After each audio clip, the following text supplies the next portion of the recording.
Everybody, welcome to another episode of the Evexia Effect. I'm Gilly, your host, and we have a wonderful guest today, the dear Emily, who has a company called Lemons Peeled Health, which is all about nutrition, and we're going to get into all the details on her experience, her skills, and we will talk about her amazing retreats as well. So welcome to the podcast, Levy. How are you?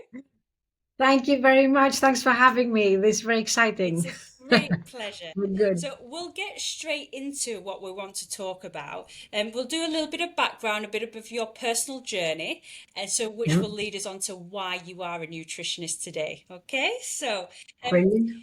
you told me previously that you grew up in two different cultures with a Greek father and an English mother.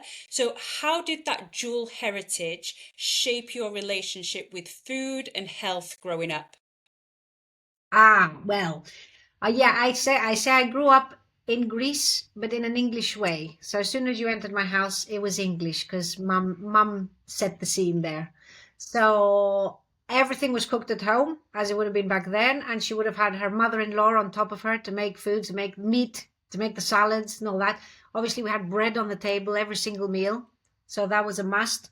And what she did, because she learned to cook the Greek dishes, they were anglified, so there was less of the heavy oils, less of the heavy things swimming in oil, which is a bit, they have that in Greece.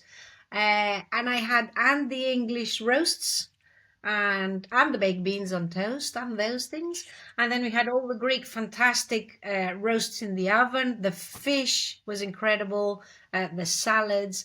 And my family had an olive oil factory, so we always had fresh local oil.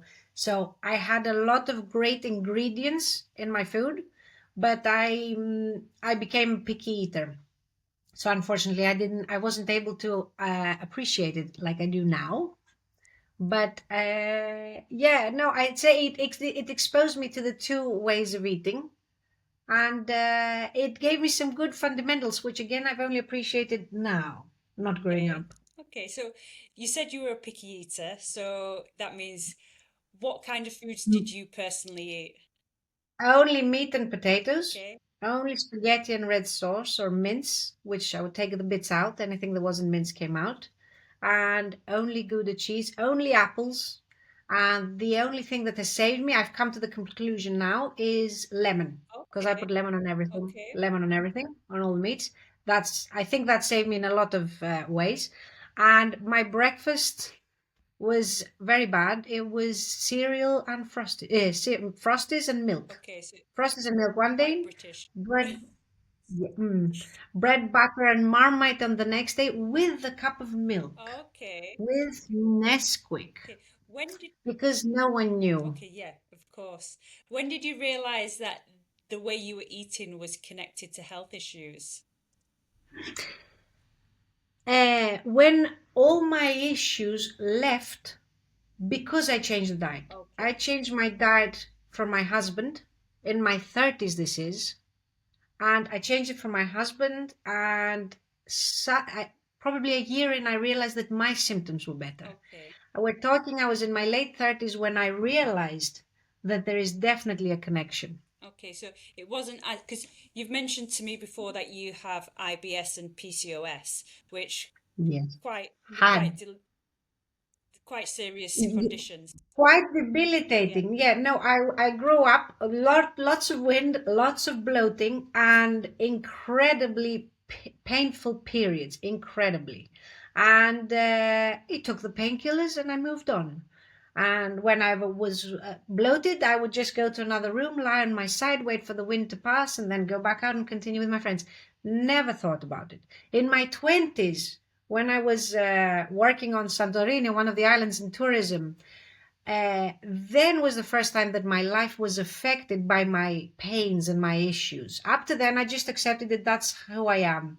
I was possibly also constipated, which is something I think now I'm realizing about myself then.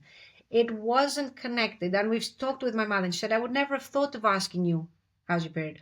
How's your belly? Why are you bloated? What did you eat? Have you been to the loo? I wouldn't have thought of asking you because it wasn't something you discussed Yeah. back then. It wasn't discussed. So then in my 20s, I found that I was going to festivities, or we were going out for meals with my colleagues, and I couldn't sit for dinner. I would have to go and lie down in my car. Give me 20 minutes, I'll be back. Because of the severe pressure in my stomach, the bloatingness and everything. With periods, you'd have to miss everything. Yeah. So it was in my early 20s where I had the hint. I thought maybe I should eat like this. And I started adding only carrot and cabbage salad. Okay. In my 20s, I started adding it just in case maybe it will help with the bloating. But I still didn't know. And my breakfast was still Did you ever seek milk-based. conventional medical assistance, like going to the doctors? Yes, early 20s again. Probably said, Emily, you've got irritable bowel syndrome. Yeah. Ah, oh, Just have oh, to live with it. okay. What do I do? Nothing. He said, take a pill if you're in pain. Okay. The, And there was unfortunately, never it's a, still happening today. exactly, but there was never a, are you intolerant? Yeah. I mean, I'm lactose intolerant. Nobody asked me. Nobody questioned. Nobody said, you're having milk every single day. Maybe it's that. And what I did is I realized that with lactose-free milk, I was better. So I had lactose-free milk. Yay, I can drink milk. So I'm now eating something that's even more processed. And now every day I'm putting that. Yeah. Okay. Tough If we journey. knew Tough then, journey.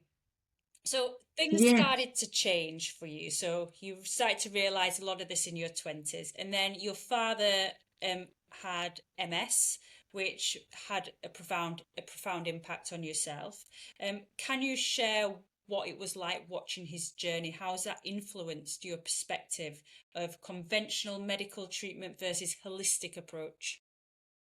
it's it's a big, and if I can, I'll connect that to my husband's story. Okay, yeah. Because here we have with my father, we have a story where he had it for 10 years, 59 diagnosed, no, 49 diagnosed with MS, died 69. He had the progressive MS. Obviously, he was doing all the doctor's treatments. He had an incredibly sweet tooth, incredibly, like from not having Cokes and not having chocolates, or maybe we could have chocolate at the weekend. He would come home every lunch with all the chocolate there was, and there was a lot of Coke in our house. So then obviously we started drinking Coke as well because he was bringing it at home, but which is something that wasn't there before. So we went through a fast deterioration with my father, with a lot of doctor's visits and things, never any discussion about nutrition, and us giving him the chocolates because he wants them, the bread, the sugar puddings, those little puddings that you can make, the, what do you call them in the supermarket? I've forgotten the Like name. chocolate mousse or Uh, something. Yes, chocolate mousse, vanilla mousse. Combine chocolate and vanilla to give him more pleasure.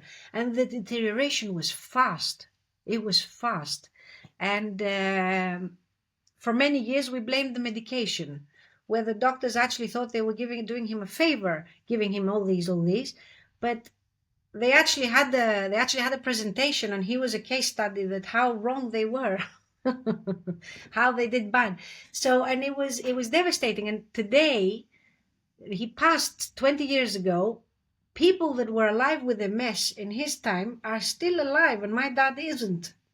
And it was, his diet was all the sweet things because that's what he wants. Give him what he wants, and medication. We didn't know to try anything else. We didn't know. Um, so I saw that, which was annoying. There was no power in our hands, nothing. And then I read, after I started to become a nutritionist, I read the story of Dr. Walls. If you've heard of her, No. the Walls Protocol. She is a biophysicist, one of those kind of a professor, really big. She got the same type of MS as my father, and she was doing all the medical things, declining. She even declined worse than my father to the point she couldn't get out of the chair at all. And she started supplementing. She started researching the nutritious elements that she needed. And then she started not only supplementing, she started bringing it in with food. So her diet changed drastically so that she was eating really nutritious ingredients. That's the key point. And I'm not saying she didn't stop the medication. She was kind of doing it, but slowly, this stuff was taking up more of space in her life, the food. And the same year my father passed was the same year that she got out of her wheelchair and back on a bicycle. The same year, they had it for the same period, the same type of MS, and she got out on her wheelchair, and she is there teaching the world now how to eat a paleo diet, a clean diet, a highly nutritious diet. So for me, that's top now, of course. So obviously, I didn't want people to get through this, but I never knew that I could do something about it. I don't want people to be in my mother's and my position where we stood by, we couldn't help. That's what I don't want other people to have. I want them to have power in their hands. And my tagline is take an energetic part, role in your therapeutic journey. And my husband, he had ulcerative colitis. He had psoriasis since he was 7. And he got ulcerative colitis about 5 years before I met him. And we got married, we were having babies and things. He wasn't well. We went to the doctor, and he'd just been in for a colonoscopy or whatever. And I said to the doctor, because at this time I'm still a picky eater. When this happened, it's 2015. I'm still a picky eater. I don't know what a cabbage is. I don't know what parsley is. I still cook meat and potatoes. I have cereal for breakfast. I haven't got anything to do with nutrition. And I say to the gastroenterologist that's taking care of Paul. So I said, Doctor, what is it? What is this ulcerative colitis? Is it onions? Should I not cook them? Should we eat them raw? What is it? And he said to me, it's got nothing to do with food.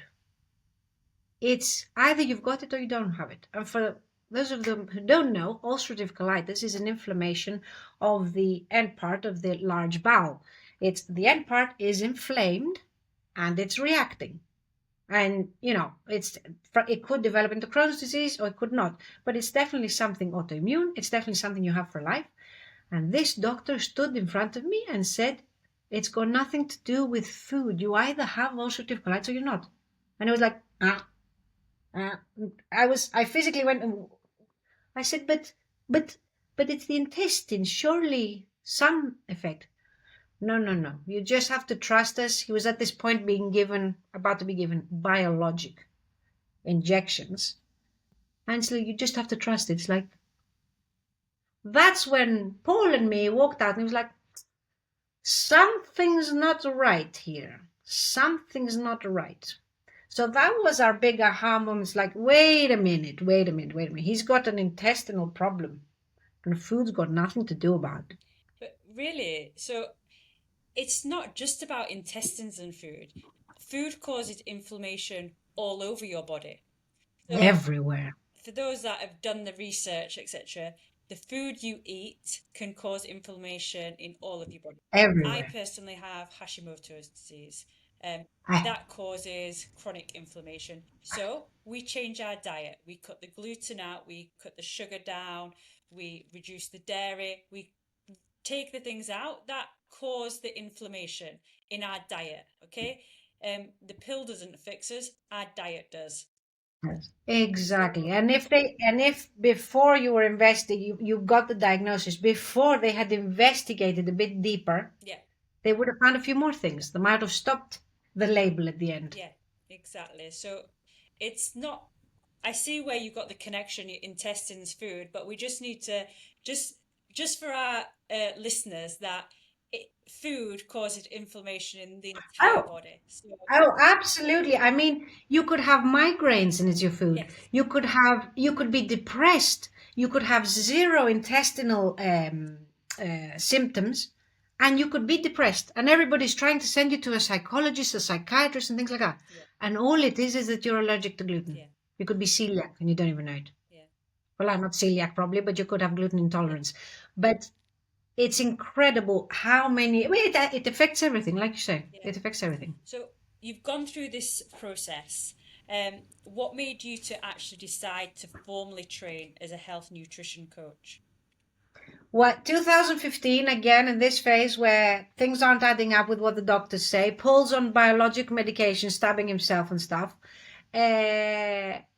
Well, no, probably just before that, I was trying to think, what am I going to do? Because I was leaving tourism and marketing and multilingual jobs, and I wanted to find what's the job of the future. And by this time, I've got two little babies.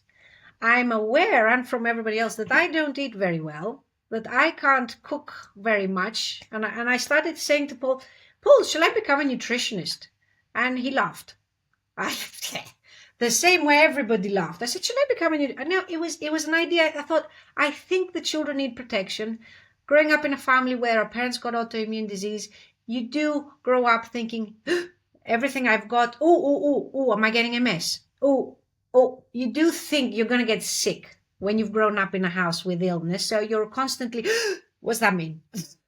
So I was trying to think, should I be a nutritionist? And everybody laughed. And then this gastroenterologist happened. And then we were very lucky to be surrounded by people that were a lot about clean food, a lot about organic food, a lot of these mummies I met, the earth mummies, I'll call them. And one of them happened to see a documentary by Dr. Tom O'Brien. I've forgotten the name of the documentary, but anyway, he's big on eat gluten-free, but not products that are created gluten-free.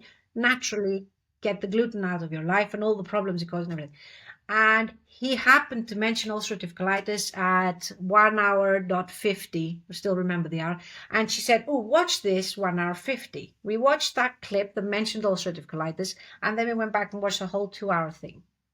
And it was like a light bulb, because it was all these nutritionists, functional medicine doctors, physiotherapists, all these other modalities talking about ulcerative colitis and other issues, and how going back to the food would help. And we finished that, and I think our life just changed from that one documentary. It was like, it was a whole new world out there that we didn't know existed. And they kept bringing up this book that was written in the 60s, Breaking the Vicious Cycle by Elaine Gottschall, in the 60s, 1965. I've still got it. The answers to stopping ulcerative colitis are there, 1965. Wow. The doctors have not been taught. We saw that and it was like, it made sense. It was logical. It's you eat this, you'll get that. Oh, you get this when you eat that. Stop eating that. And this, and she had a daughter with the child, but also the connection to nutrition and autism. I'm not saying cures, but I'm saying the connection, the amount of help people can get if they can just adjust their diet. Yeah. The GAPS diet, people might know. It is based on Elaine Gottschall's. The GAPS diet is the specific carbohydrate diet. We found a nutritionist that we went, here's our problem, ulcerative colitis. What do we do? At this point, he's taking biologic injections. And she said, I recommend the specific carbohydrate diet, exactly the diet we wanted her to help us with. So we trusted her because she was on the same path. We thought, great, let a professional start our journey. We had already decided to do it. We needed a professional because neither of us knew anything about food or me or this or that. So we got professional help to start us on this journey. We followed it for 2 years straight. Okay, he followed it, Paul. I didn't have ulcerative colitis. I was a bit lighter. But suddenly our diet became colorful. It became enriched with all these ingredients. We sat down, there wasn't shouting, everything was calm. We were promoting digestion. We were promoting his health. I think since then, this is 2015, 16, we were open, our eyes were open. We were looking at what else can help your health. We went to our doctor visits. We asked them every so often. It was always no, you're better because of the medicine. No, you're not. You're better because of and it's like, okay. A few months in of the biological stuff, Paul, my husband, who's tall and thin, lost 15 kilos. They just disappeared into the ether. Bye. No, it's okay. It's normal. Skin and bones. How is it normal? And they gave him a questionnaire. This was what gave us the kick up the butt. They gave him a questionnaire where, because it was a new biological anti-TNF and all that medication, they wanted to see what happens to their patients. basically, by the end of reading that questionnaire, Paul said, well, I'm not going to die of ulcerative colitis, but I might get HIV, HPV, I might get this, I might get that, I might get... And he was freaking out. He said, but at least I know that the ulcerative colitis will go. And he said, I'm wondering if I should just keep the ulcerative colitis. It was so scary. It was so scary. We later found out that everybody in that clinic Paul was going to, when this new doctor came on, the one I spoke to, everybody was put on this biologic medication. Don't tell me that every case warranted. It's painful. But anyway, these are two. To the whole pharmaceutical conversation, but we won't. Yes, let's not go there. Yes, but the point is, Paul got better. Within a few months of changing our diet, he decided to come off the biologic. We told the doctors, I'm not advocating people should come off things without their doctor. Obviously, you have to talk. But after repeatedly requesting, can I come off? What's the safe way? Can I come off? And being shut down constantly. So patient was listed. He did it. And the nutrition supported him. And we got out of it within 2 years. He's been well for the last 10 years. Okay, that's fantastic news. So when I said, Paul, I want to be a nutritionist, he said, oh, God, yes. He understood why. Understood 100%. By then, I had realized, a year in, I had realized that I don't have bloating. Oh my gosh, I don't have painful periods. And then you go to the test and it's like, oh, there's less PCOS. I mean, before I was cysts all over the place. And then they've been less and less to the point where my last 2 tests, I said, how's the polycystic? He said, what polycystic? I see 1 here. He said, doesn't qualify. It's like, oh. So it's taken me 10 years to get that down, but eventually that fixed completely as well.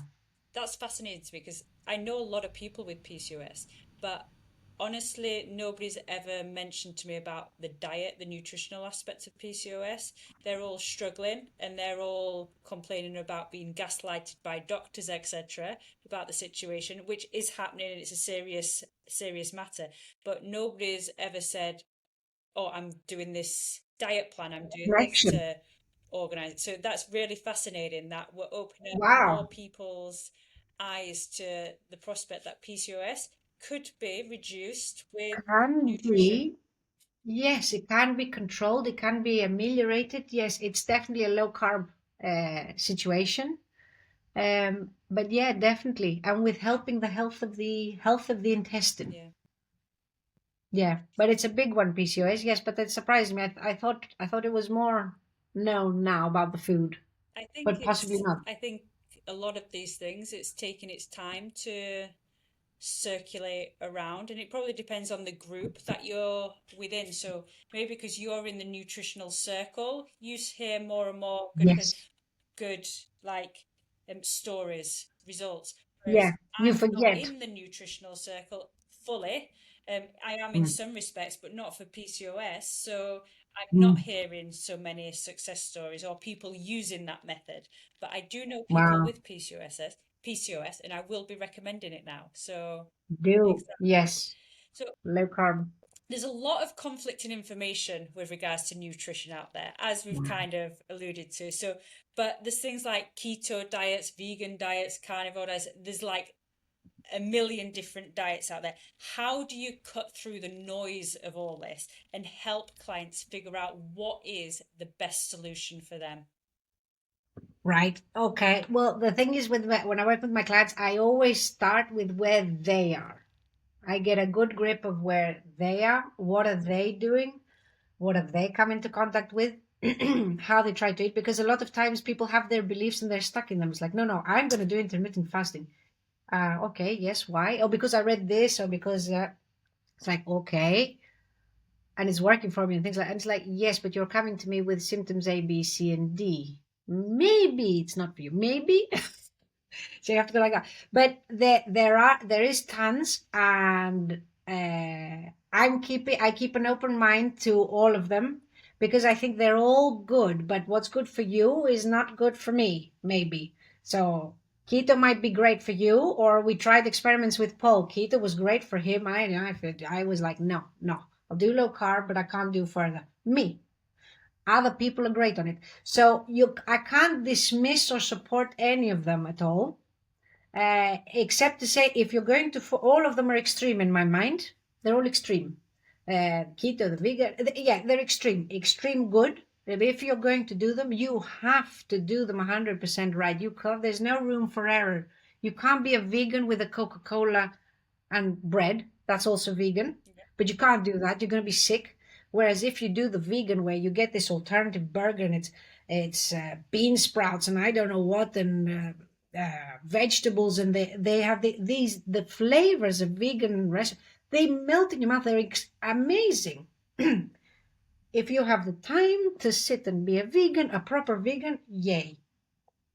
Again, don't make it a lifestyle thing. So don't make it permanent. You can be a carnivore, but if you're eating horrid meat and you're just buying from the supermarket packaged things, hey, how can you be a carnivore? You're not going to get anything you're supposed to get.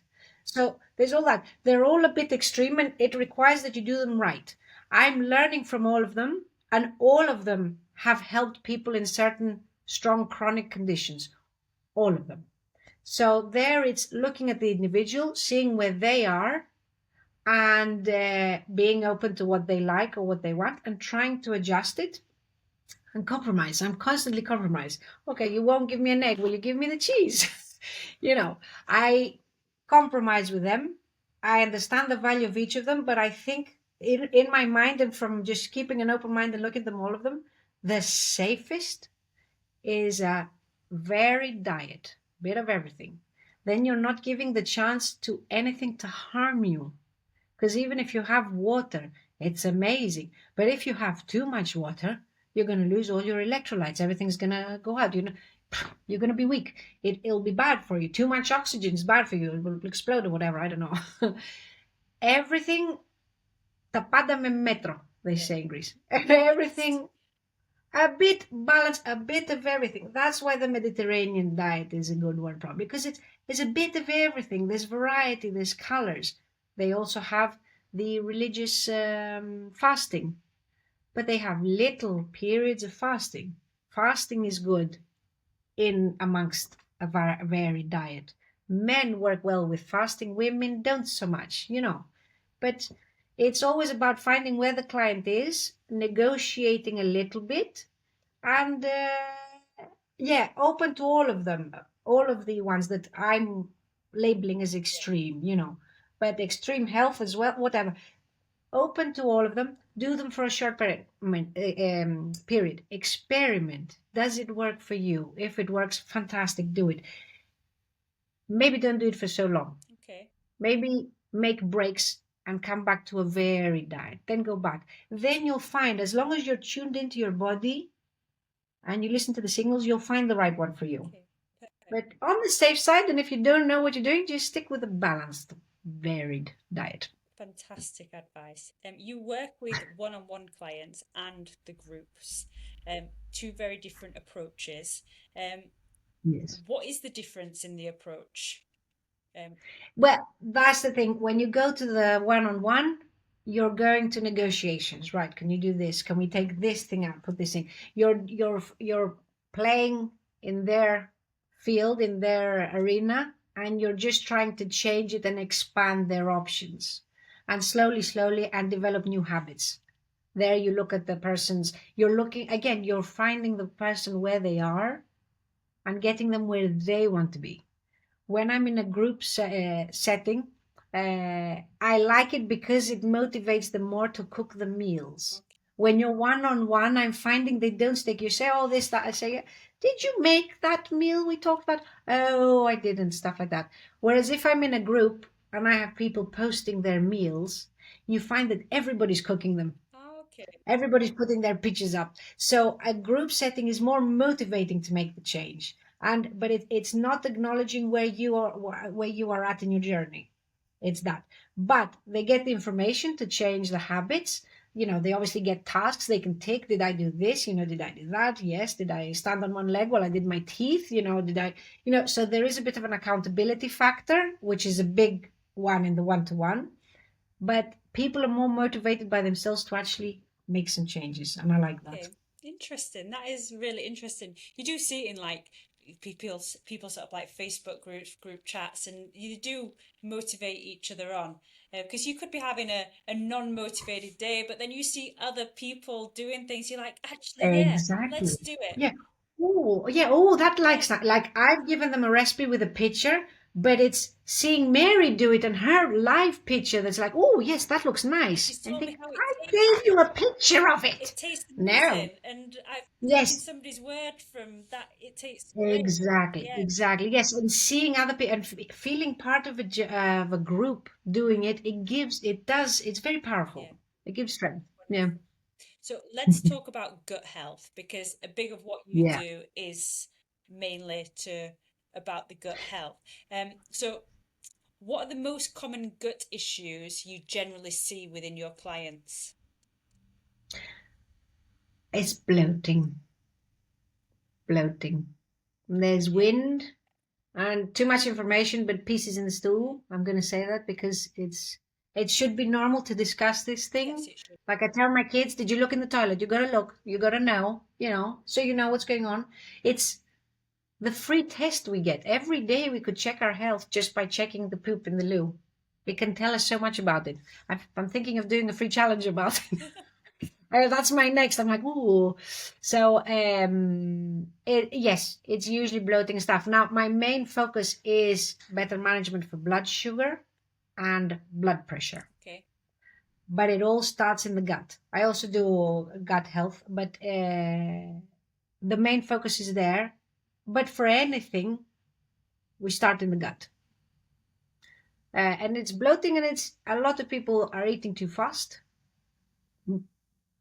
I'd say practically 100% of the people I work with, they're eating too fast. They're not chewing enough. I They're would eating say too I'm fast. probably one of those people because I Yeah. eat whilst doing something else. So, and Yes, I and think that a this is, lot of that. I'm eating while reading the emails from yeah, the and I think the tax officer. that's a huge problem because you're not actually concentrating on what you're doing. So you're just shoveling the food in whilst trying Yes. to do something Right, else. started. Yeah, your body is focused on everything else, or your mind is occupied with something stressful, and your body feels like it's being chased by a bear. Yeah, That's the only stress response it has. I'm being chased by a bear. I need to run for my life. I don't care about digesting. I don't care about progesterone and having babies. No, I need to stay alive. So at that point, your blood's at the edges of your hands and your legs so that you can run. You might your bowels might empty, but other than that, there's no other digestive thing going on. The juices have left the center of your body and moved to the edges. So you cannot digest in that yeah. phase. Yeah. So that's a big one.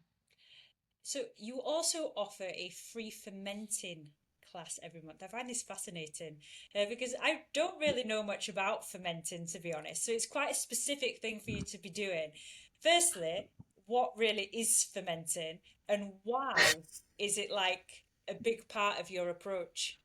Why am I doing it? And I'm doing it constantly, and I've been doing it for the last 3 years in Greece. I'm doing it constantly every month because I believe it needs to be part of everybody's weekly diet. It's turning vegetables or milk into natural probiotics. It's an incredible tool that doesn't cost anything. It costs time, and it might also make your hands purple occasionally when you're doing the beetroot or the purple vegetable. But it's a process in which the you create the right environment for these vegetables to get bacteria to eat the carbs in the starch in these vegetables and reproduce. Okay, Excuse me.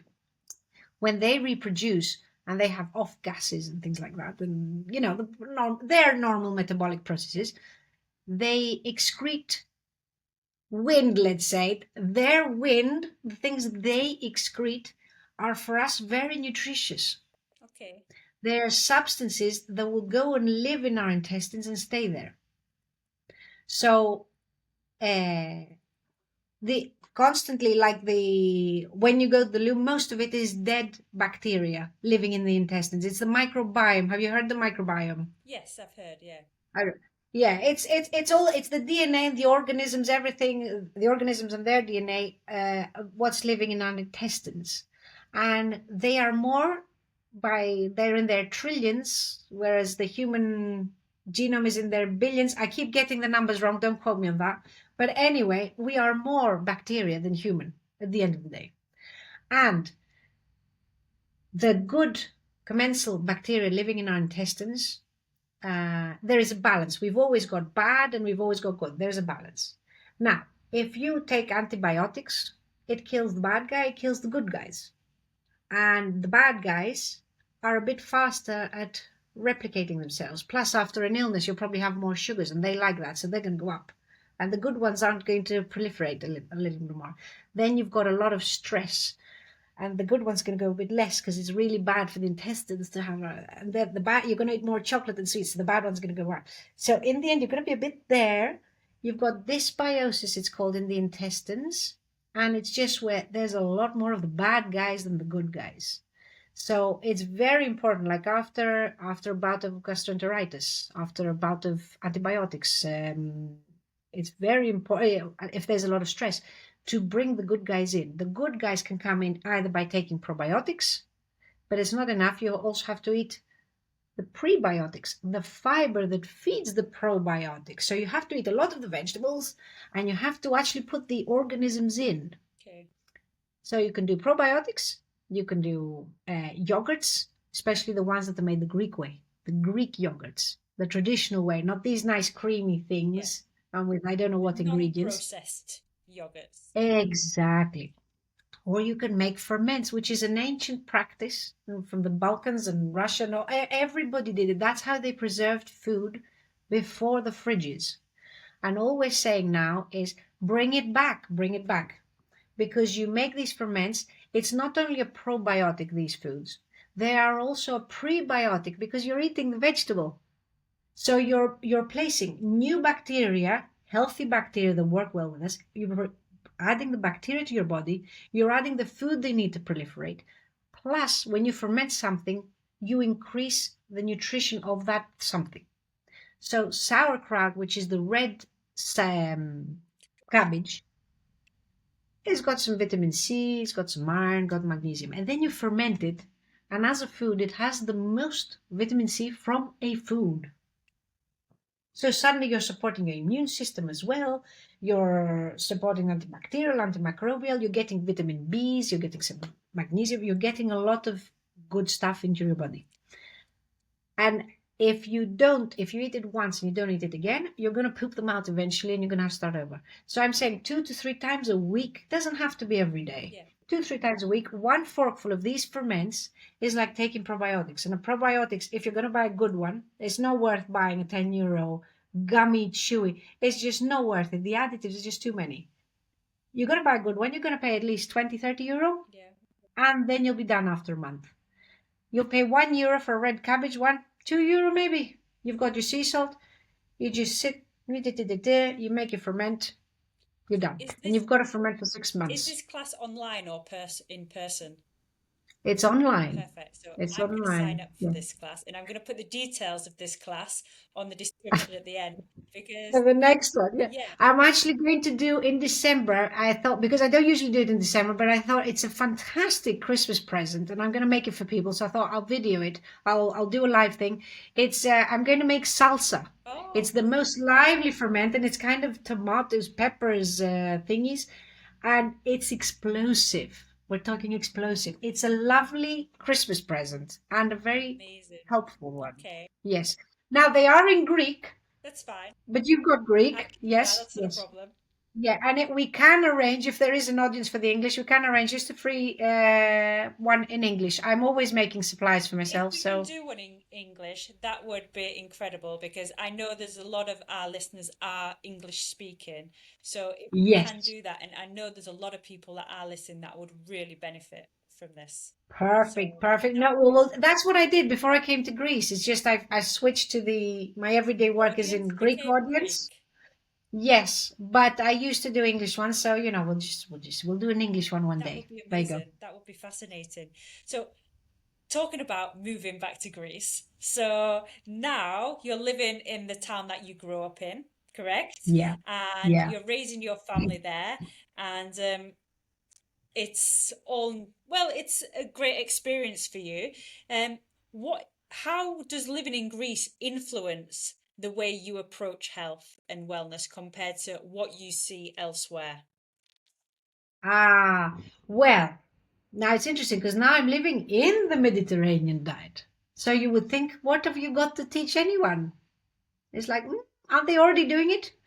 However, I've come to Greece and there's a lot of statins, a lot of blood pressure problems in young people my age. I'm 46, and it's and then eyes deteriorating, and then bloating, and peas in the stool. And it's like, the stress levels are higher, I think, and they haven't left the Mediterranean diet, as in they're not eating packaged food as much as I saw in Ireland. Like in Ireland, you really had to you they had to make a big effort to make home cooked food that wasn't with a dolmio sauce for example.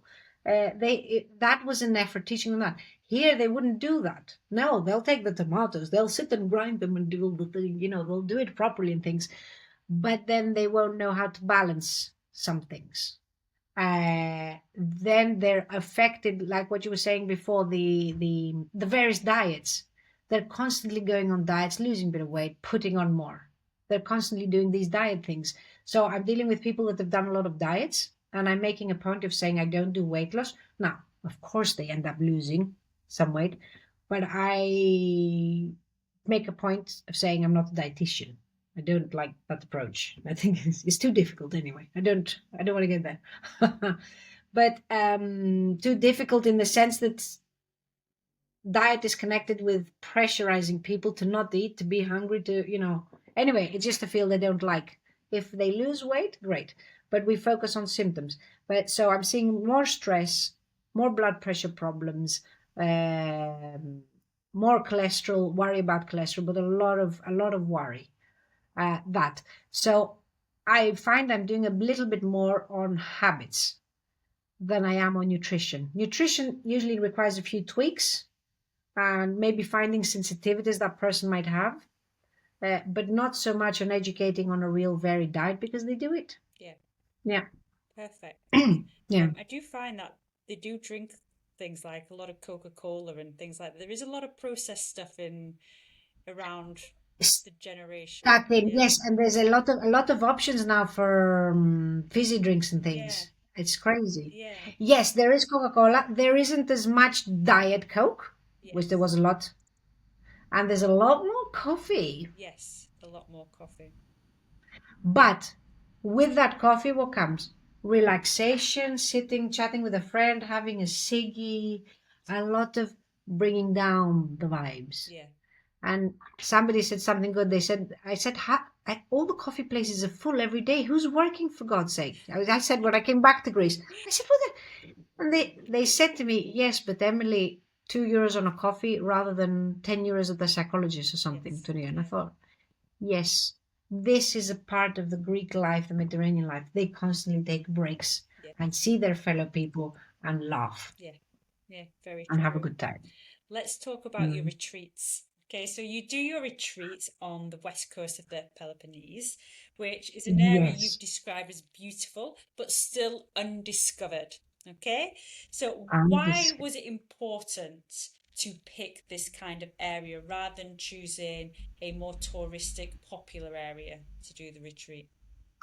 Well, I'll tell you one thing for starters. When I brought my husband to Greece, first, since we've come back to Greece, we've gone to these tourist areas. We've done the islands, not the off the beaten track, the usual resorts and I don't know, and tavernas and things like that.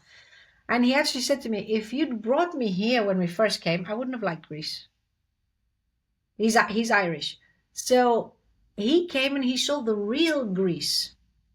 And that's what he loved. When we went to the tourist and, the chips were what they were, the Venus as it is, the Opa, that, that's wasn't the real Greece.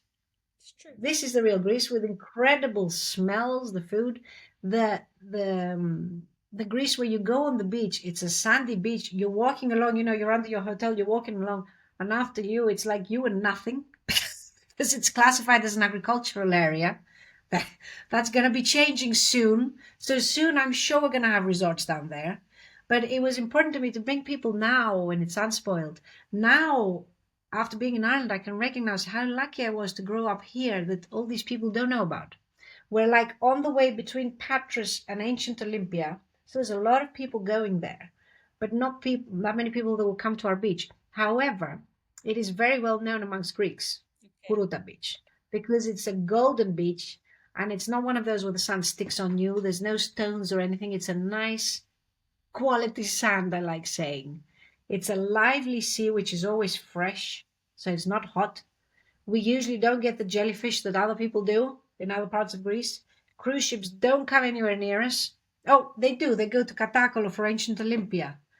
But they don't come to us, where we seem to be an area they don't know about because the locals aren't good at promoting it. So only a few people that know. And the ones that come, they come back.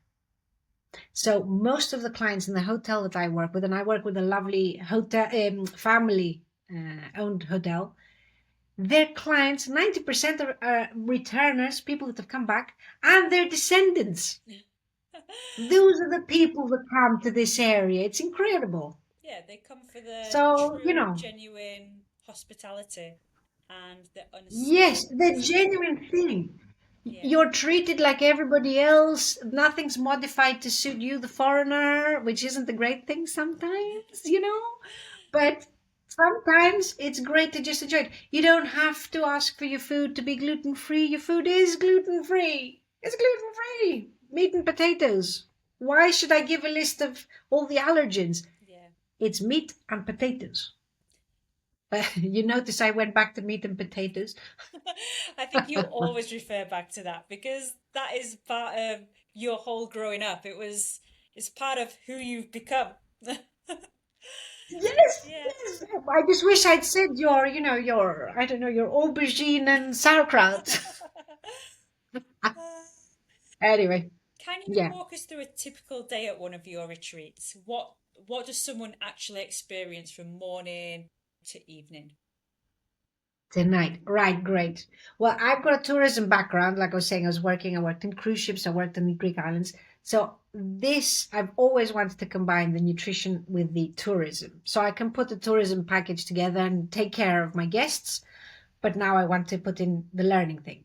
So what we do is I want them to experience the real Greece, so the real meals as they're cooked here.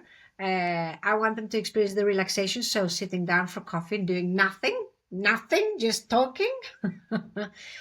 And I also want them to have some tools in their kit to take home with them. It's never been about just having a holiday in Greece. Ooh. No, that's lovely, that's great, but that's not what we're doing here. We're giving you the relaxation, but we're also teaching you some stuff.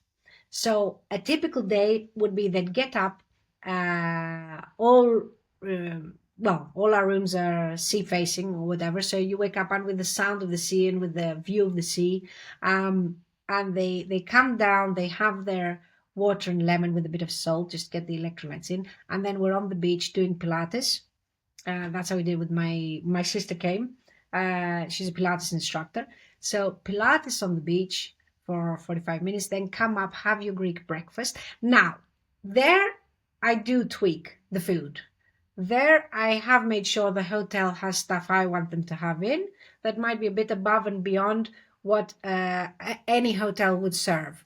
And there is the only meal where I would guide their meals to have this, to make sure I get the protein in, the fat in, and low carbs. That meal I do tweak.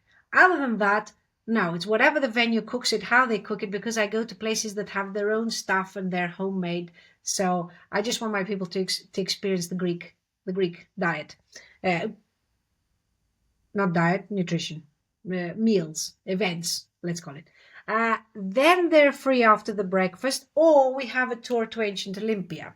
And there I put in the tourist elements as well. But I try, staying away from cruise ships so they're not going to be in queues for hours and hours.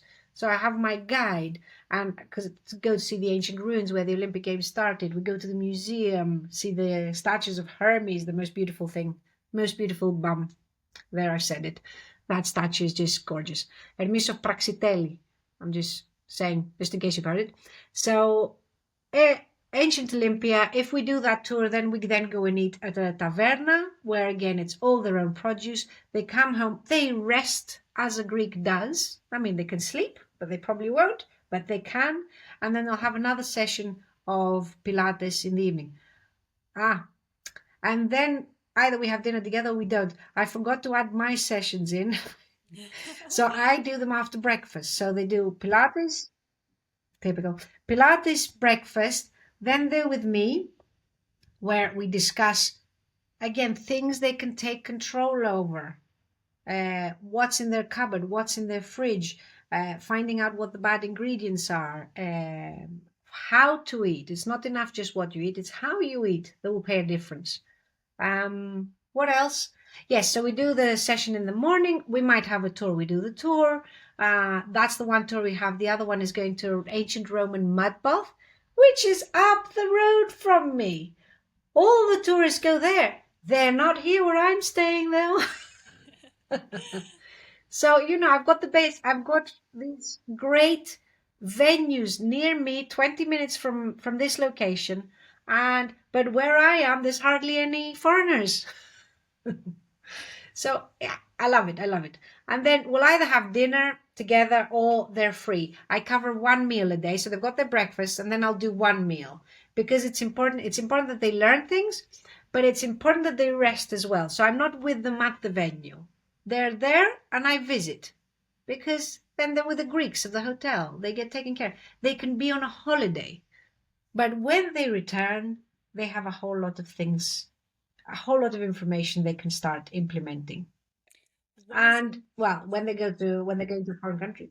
Yeah. why is it important that you do the workshop so they can take the information away with them rather than just creating a what we call wellness week where we just do activities, calm down, relax? Why is that important for your retreat?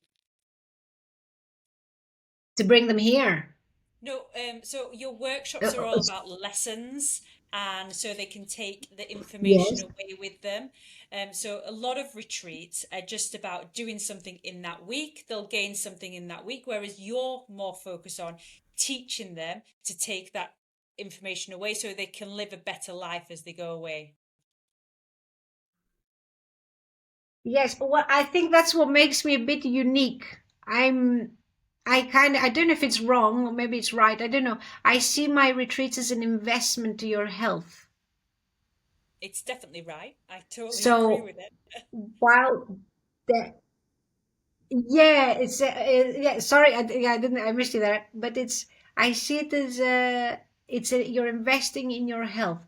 Doing these wellness things is incredible, and I totally hope 2026 I get to go on one of these where you just do and things. But I like the idea that you come with me, you're going to learn things that you're going to do in your everyday life. You will by default become take an active role in your therapeutic journey. So I will do the things like I will do the detox baths with them in the ancient Roman baths. So I can offer that wellness experience, let's say. But when you leave, your body's going to feel much better because you've done the Pilates. You've done Pilates on the sand, outside in the open ocean. You've had your swims. Your body is going to feel better, and you can implement things as soon as you go back. And hopefully, you're already as the moment you go back, you're in a better place. But it's not that just that you feel fantastic and it's like, oh God, I have to navigate everyday life. I've given you the tools to navigate everyday life. So now it's just about they kind of I find that the people that have come, they've just been able to just implement stuff, which has been so satisfying. It's things automatically change. Like they'll go home and just throw the milk. It's Yeah. great. It's great that people are actually it's life-changing experience. So it's not just a come, relax for a week, then go back to the rat race as you go back. You're actually giving them tools to be able to change their life as they go Yes, forward, which is incredible. And it's a real yes, opportunity for people, especially if people are yes. suffering. But even if people are just wanting that change, it's probably a good thing as well. It can start you off. It can start you off. It can introduce you to this world of functional medicine, nutritionist, and things, and the things it could do for you. It just opens your eyes to other possibilities. So you're Yeah, better able to take care of yourself. yeah, And okay, you can book a one-to-one session with me, and we can do it over four months, and we can do a little bit every time. Or you can come here. You can eat these foods. Notice that you're fine with this bread because I leave the breads in. I leave the wine in because why not experience it? Yeah.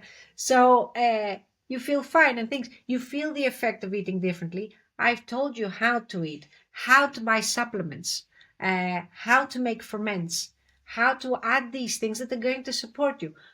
Touch wood, nobody's going to get sick at any point. But if you do, you might get it to a lesser extent. It won't be so life-changing, maybe. You'll know to look for other solutions as well to support what your doctor's doing. Of course, your doctor wants your best in mind, but you can do things too. So it's just without the lessons, I don't know how you can teach that. yeah. Well, this has been absolutely fascinating, this conversation. I've learned a lot, and I'm pretty sure our listeners will have learned a lot. Um, can you give me the website so all our listeners can go and research what you're doing? If they want to join your retreats, they can do. Please, yes, that'd be great. Yeah, there should be a form to fill in interest for 2026. I don't have the specific dates yet, but it's w3w.lemonpeelshealth.com. Perfect. And I will put that in the description so people can And that's go straight to that. So brilliant. thank you Yes, and very much, Emily. there's a free there's sorry there's a free ebook on the site to download an ebook about how to stock your cupboards, which is Ah, just the basics, amazing. just things to have in your house so that you're always able to make something nutritious. Because if you're hungry and your house isn't stocked right, you are going to reach for the cookies, for the chocolate you've bought to make cakes. You're going to reach for this stuff. If you can stock it up with stuff that will help promote a better diet, you will eat from these better things. So it's a beginning point for everybody, I think. Amazing. Perfect. Well, thank you very much, Emily. You've been a wonderful guest. Um, So thank you to thank you all very our much. listeners for listening. I will put all the links in there for you to be able to go and have a look. And we will speak soon. Thank you very much. Have a lovely day, everybody.